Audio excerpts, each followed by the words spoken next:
प्रवक्ता हमें दिल्ली से ज्वाइन कर रहे हैं। उपाध्याय जी, बहुत स्वागत आपका। आपके पास जो आधार कार्ड है वो आपके जन्म तिथि का प्रमाण पत्र नहीं है, आपके नागरिकता का भी प्रमाण पत्र नहीं है, आपके वोटर आईडी कार्ड के लिए भी नहीं है, तो ये क्यों रखे हैं आप? इसे वापस क्यों नहीं कर रहे हैं?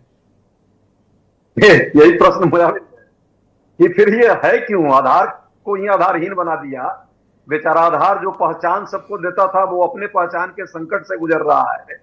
जन्म प्रमाण पत्र क्या गलत नहीं बनता है? हमारे यहाँ तो डॉगी बाबू का बन गया था मुजफ्फरपुर में, और ट्रंप साहब का भी वो जन्म प्रमाण पत्र बना हुआ था, तो बनने को तो भी गलत बन जाता है जी। इसी तरह से आवासीय प्रमाण पत्र भी कई जगह गलत बना रहे हैं, कई जगह दिखते हैं लगातार। तो आप चूंकि मूल मुद्दों से भटकाना है, जनता के इशू न उठाए जाए, इस बात में पहली बार वकार साहब से मैं सहमत। उन्होंने बड़ा तार्किक ढंग से बात रखी है, वैसे ज्यादातर वो तार्किक नहीं रखते। आने वाले समय में आप उनके साथ और तार्किक रूप से सहमत होंगे? नहीं, वो तो बात अलग है। जिस दिन वो अपने पार्टी के उससे हटा लेंगे मुस्लिम और इंडिया जोड़ लेंगे, उस दिन से मैं उनके साथ हो जाऊंगा। अभी इंडिया नहीं है, अभी इंडिया से नीचे है। ये भाजपा के लेवल पर भी उभी है, लेकिन छोड़िए, अभी वो अलग तर्क का विषय रहेगा। 10वीं पास जो नहीं है तो अधिकतम संख्या में इस देश में है। पासपोर्ट बहुतों के पास नहीं है, खुद मेरे पास नहीं है। ऐसे बहुत सारे जो प्रमाण पत्र हैं वो लोगों के पास नहीं है। लेकिन आधार चूंकि सरकार ने कंपलसरी किया, आधार के साथ बैंक को लिंक किया, आधार के साथ बाकी सारी सुविधाओं को कहीं ना कहीं जोड़ने का काम किया, इसलिए सबको लगा कि आधार कभी आधारहीन नहीं होगा। आज जो है आधारहीन उत्तर प्रदेश की सरकार ने बना दिया।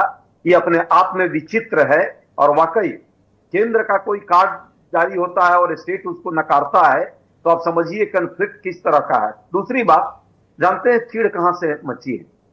सुप्रीम कोर्ट में जब गए लोग एसआईआर के मुद्दे को लेकर के, सबको पता था कि आधार एक बहाना है।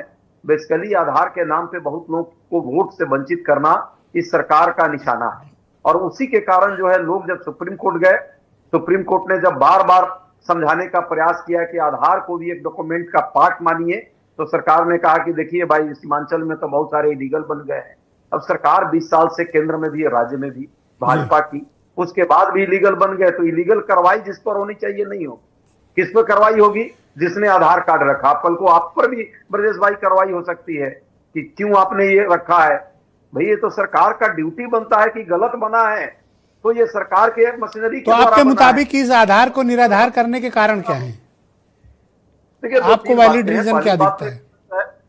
देखिए, पहली बात तो ये सच है कि ये एसआईआर के माध्यम से एनआरसी कराना चाहते हैं, और चाहते हैं कि जो लोग हों जिनके पास जन्म प्रमाण पत्र न है उनको वोट देने के राइट से बाहर किया जाए। आधार चूंकि अधिकतर लोगों के पास है तो उसको जन्म प्रमाण पत्र नहीं जोड़ेंगे तो ये लाभ उनको होगा।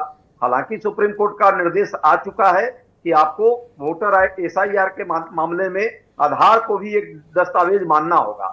मुझे नहीं लगता आज का जो कानून आया है उसमें ये कोई। Thank you Upadhyay ji. शुक्रिया आपका। मैं इस परिचय